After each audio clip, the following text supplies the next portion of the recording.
Hello everyone, welcome back to Steam Code. This is part 3 of our HTML for Beginners tutorial series, and in this tutorial I'll be showing you how to add links to your HTML document. So first let's change the title. We'll change this to links tutorial, and then get rid of what we had earlier.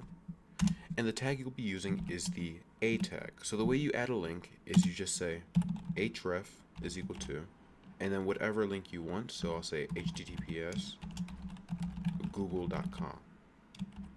And the text you want just goes in the middle, so you'll say go to Google and then save.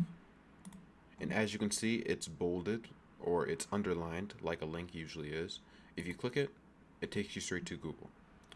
Alright, so that's it for this part of the tutorial, and I hope you liked the video, and please like and subscribe if you did, and I'll see you next time.